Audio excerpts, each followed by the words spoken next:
keyakinan. Nah, kemudian dia ikut-ikutan sumpah atas nama dewa itu bahaya sekali, itu bisa syirik.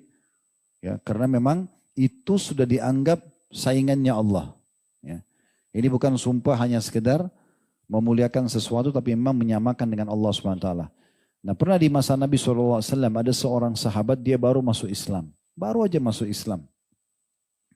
Dia terbiasa dengan masa jahiliyah, mereka kalau bersumpah selalu membawa-bawa nama Tuhan atau patung mereka, Allat wal Uzza. Maka satu waktu orang ini pernah berbicara di hadapan Nabi SAW, karena dia ada cekcok sama seorang sahabat atau lagi ingin memberikan argumentasi, dia mengatakan demi Lat dan Uzza. Maka Nabi SAW dengar dalam hadis yang sahih riwayat Bukhari Muslim, kata Nabi SAW, man halafa faqala fi halifihi wallati wal uzza, siapa yang bersumpah dan mengatakan demi Lat dan Uzza, ini nama dua patung yang mereka sembah, termasuk Tuhan besar mereka ya di masa itu, di masa jahiliyah, falyaqul, maka segera dia harus ucapkan la ilaha illallah, tiada Tuhan yang berhak disembah kecuali Allah. Wa man qala li sahibihi ta'al uqamiruka falyatasaddaq, dan siapa yang bilang sama temannya ayo kita berjudi, maka segera dia bersihkan, bertaubat dengan bersedekah. Ya, jadi dari hadis ini, hadis Bukhari Muslim, kita bisa mengambil dua pelajaran penting. Yang pertama, kalau ada orang mulutnya tidak sengaja kepleset mengucapkan sumpah selain nama Allah SWT, maka dia beristighfar dan taubat. Kalau tadi masa amanah ya, demi sholatku, demi puasaku, demi sedekahku, demi ayahku, demi pekerjaanku, demi jabatanku, demi semua ini, kalau dia memang bawa ya dengan niat sumpah, maka ini dia beristighfar kepada Allah SWT. Tapi kalau dia menyebut atas nama sesembahan yang disembah selain Allah, kayak patung-patung atau dewa-dewa, maka dia harus mengucapkan la ilaha illallah. Kata Imam Az-Zahabi rahimahullah, dahulu di kalangan sahabat ada orang yang baru saja masuk Islam atau meninggalkan perbuatannya, kekufurannya, lalu bersumpah selain dengan yang diajarkan dalam Islam. Maka pada saat itu Nabi SAW memerintahkan agar dia segera mengucapkan la ilaha illallah, agar kalimat itu bisa menghapuskan perkataan yang tidak disengaja tadi. Ya. Kemudian juga kalau kita ingin bersumpah, teman-teman sekalian, tadi saya katakan harus betul-betul darurat sekali baru bersumpah. Jangan diobral sumpah itu. Ya. Jangan sedikit-sedikit sumpah. Karena orang yang biasa bersumpah ini, dan tanpa ada sebab pun, ini lebih dekat kepada kebohongan, tanda kutip di sini ya. Artinya memang karena dia tidak percaya dengan apa yang sedang dia yakini atau sedang dia lakukan, di antara benar atau salah, maka dia bersumpah. Sebenarnya tidak perlu. Ya. Nah, mungkin di Indonesia tidak terlalu sering, tapi di negara Arab ini sering kali terucap itu ya. Wallahi, wallahi, sering kali wallahi, ini kayak jadi kebiasaan di lisan, ini harusnya ditinggalkan. Jadi tidak dibiasakan ya. Tidak tahu kalau misalnya ada sebagian kita dengan menggunakan retorika tertentu misalnya, tapi dia mengarah ke sumpah juga, ini sebaik tidak. Seperti saya sering dengar anak muda mengatakan sumpah, tapi sumpah atas nama apa dia tidak tahu. Tidak jelas ya. Kalau dia sumpah maksudnya adalah sumpah atas nama Allah, tidak ada masalah. Tapi kalau dia maksudnya sumpah ya, dengan hal-hal yang lain, maka bisa masuk dalam ancaman yang sedang kita bahas ini. Jadi kalau kita ingin bersumpah, maka gunakan jelas ya nama Allah Subhanahu wa ta'ala, dan jangan pakai nama-nama yang lain ya. Karena ini memang penekanannya sangat jelas dan arangannya sangat jelas. Kemudian juga ulama menjelaskan tentang masalah pentingnya seseorang juga berhati-hati dengan sumpah-sumpah walaupun itu dimuliakan. Seperti misalnya orang mengatakan demi Nabi, ya, demi Rasul. Nah, ini juga belum pernah dinukil dari Nabi SAW sumpah seperti ini. Belum pernah juga ada sahabat yang mengucapkan seperti ini. Ya. Jadi sebaiknya kita tinggalkan dan kita tetap kembali kepada Allah Subhanahu Wa Taala. Dan bersumpah atas nama Allah bisa dengan semua nama-nama dan sifat-sifat Allah. Semua nama-nama dan sifat-sifat Allah, atau tadi saya katakan yang berhubungan dengan masalah hal-hal yang digantungkan pada Allah Subhanahu wa Ta'ala. Ya.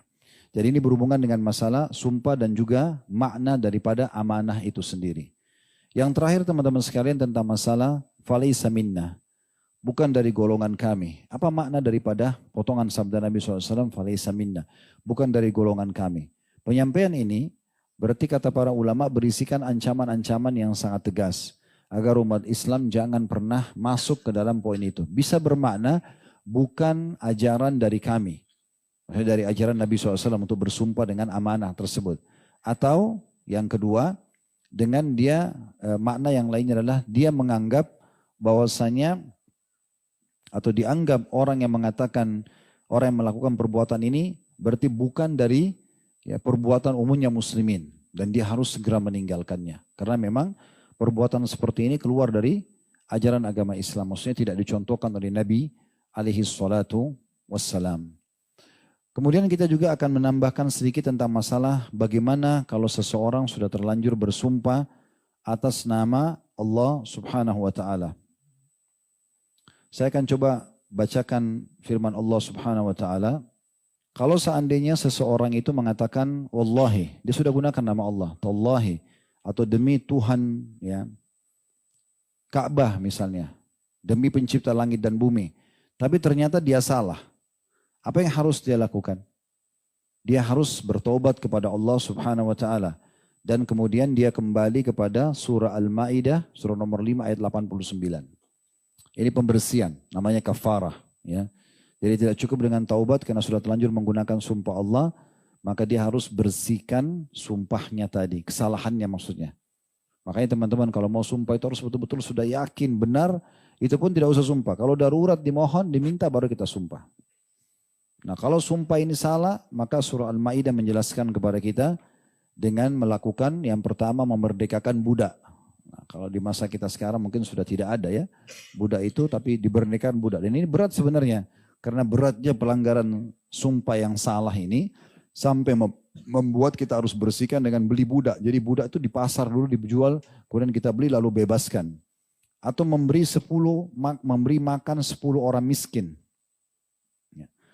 Atau memberi pakaian 10 orang miskin. Atau puasa 3 hari berturut-turut.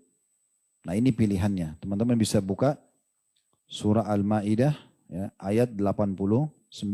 Ya. Jadi ini memang disebutkan, bisa dibuka dulu Al-Quran ya. Saya juga buka di sini Al-Ma'idah ayat 89. Bunyinya saya bacakan.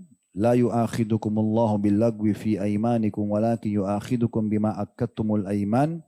Fakaffaratuhu it'amu 'asharati masakin min awsati ma tut'imuna ahlikum aw kiswatum aw tahriru raqabah. ومن لم يجد فصيام 3 أيام ذلك كفارة أيمانكم إذا حلفتم واحفظوا أيمانكم كذلك يبين الله لكم آياته لعلكم تشكرون. Artinya Allah tidak menghukum kamu disebabkan sumpah-sumpahmu yang tidak dimaksud untuk bersumpah. Tapi dia menghukum kamu disebabkan sumpah-sumpah yang kamu sengaja. Jadi kalau misalnya kita cuma ketelepasan ngomong, bersumpah, tidak sengaja gitu kan, maka itu tidak ada hukumannya. Tapi kalau kita sengaja mengucapkannya dan ternyata terbukti setelah itu kita salah, apalagi kalau sudah bohong ya, maka dia harus tobat kepada Allah dan diikuti kata Allah ya, tapi dia menghukum disebabkan sumpah-sumpah yang kamu sengaja. Maka kafarahnya pembersihan terhadap sumpah itu adalah memberi makan 10 orang miskin. Yaitu dari makanan yang biasa kamu berikan kepada keluargamu. Jadi kayak kita misalnya biasa memberikan makan, 1 kali makan istri dan anak misalnya 1 porsi nasi, 1 piring dengan lauknya misalnya, dengan 1 gelas air contoh. Maka itu diberikan porsi yang sama kepada 10 orang miskin. Itu pembersihannya. Kemudian kata Allah Subhanahu wa taala, atau kalau tidak memberikan makan 10 orang miskin, memberi pakaian kepada mereka. Nah, ini juga pakaian dari yang biasa kita pakai. Walaupun cuma baju kaos misalnya kita beli 10 lalu diberikan kepada orang-orang miskin. Atau memerdekakan budak. Nah, ini tadi budak mungkin kita agak sulit ya karena tidak ada sekarang. Dan memberi makan lebih mudah. Begitu juga dengan tadi sebelumnya ya, memberi pakaian. Kata Allah SWT, barang siapa yang tidak sanggup melakukan yang demikian itu, maka kafarahnya tidak bisa dia bebasin budak, tidak bisa memberikan makan 10 orang miskin, tidak bisa juga misalnya pilihannya memberikan pakaian, maka dia berpuasa 3 hari. Puasa dengan niat untuk kafarahnya.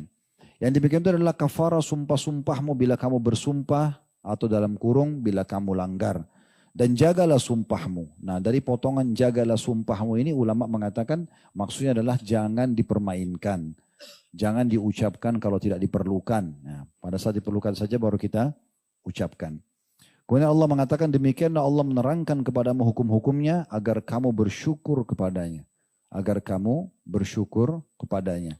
Dari ini semua bahasanya kita bisa ambil kesimpulan teman-teman sekalian. Kalau seorang muslim dia harus bersumpah menggunakan nama Allah SWT dan bersumpah hanya pada saat diperlukan saja.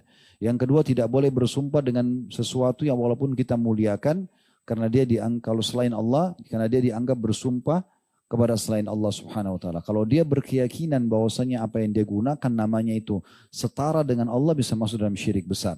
Kalau dia tidak setarakan tapi dia tetap menggunakan namanya tadi demi sholatku, demi puasaku atau hal-hal yang lain, maka berarti dia masuk dalam syirik kecil yang berarti menandakan dia adalah dosa. Gitu kan? Kemudian juga perhatikan masalah ya, kafarah daripada atau denda daripada sumpah-sumpah kalau kita sudah terlanjur mengucapkan atas nama Allah dengan tadi memberikan makan 10 orang miskin atau memberikan pakaian kepada mereka atau bebasin budak. Kalau tidak mampu maka puasa 3 hari berturut-turut. Dan hati-hati dari ancaman potongan penutupan hadis falaisa minna, bukan dari golongan kami, karena bermakna berarti bukan dari ajaranku kata Nabi SAW. Berarti keluar dari ajaran Nabi SAW.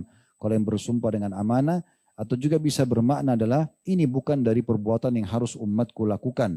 Ya, walaupun itu bukan tidak membahas tentang contoh dari beliau, tapi bukan harusnya umat Islam lakukan. Umat Islam tidak butuh untuk bersumpah dengan selain nama Allah Subhanahu wa ta'ala. Sebelum masuk ke bab tanya jawab, saya akan coba bacakan ada satu bab juga yang ditulis oleh Syekh Muhammad rahimahullah.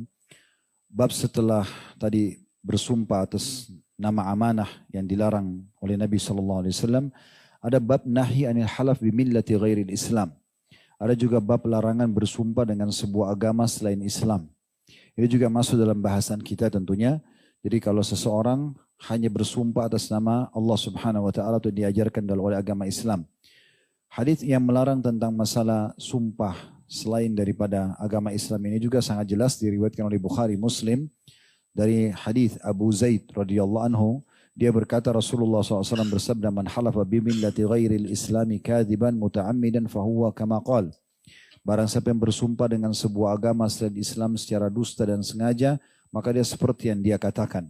Maksudnya dia bersumpah kalau dia bukan muslim misalnya, atau dia menggunakan nama agama lain, kalau dia betul-betul sengaja mengucapkan itu, berarti dia bisa saja keluar dari agama tersebut. Ya. Begitu juga dalam hadis yang lain, di mana hadis Buraidah radhiyallahu anhu berbunyi kata Nabi SAW, man halafa faqala inni bari'un minal Islam, fa in kana kadiban fahuwa kama qala, wa in kana sadikan falam yarji' ilal islami salima.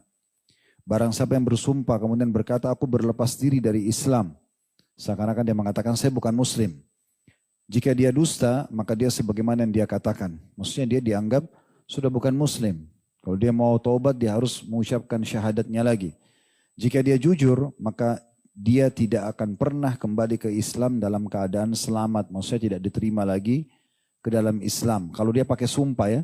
Kalau ada orang murtad dari agama Islam, dia murtad mungkin kelemahan imannya, kemudian setelah itu dia ingin kembali masuk ke dalam Islam tidak ada masalah. Tapi kalau dia bersumpah, mengatakan dirinya memang berlepas diri dari Islam, maka ini hukum tersendiri, masuk dalam bahasan kita yang tidak boleh sama sekali seorang muslim bermain-main dalam masalah sumpah tersebut. Allahu a'lam. Baik teman-teman sekalian, semoga Allah Subhanahu wa taala memberkahi majelis kita. Dan saya berharap teman-teman jangan pernah berhenti berdoa untuk negara kita supaya selalu aman, tentram. Dan juga Allah Subhanahu wa taala menyatukan hati kita semua, menjaga persatuan dan kesatuan, terutama kemerdekaan ini sangat luar biasa ya. Ini nikmat yang tidak bisa terhingga. Kita bisa mengadakan pengajian, masjid bisa dikumandangkan azan dan sholat dan seterusnya lah. Terlalu banyak nikmat yang tidak bisa dirincikan.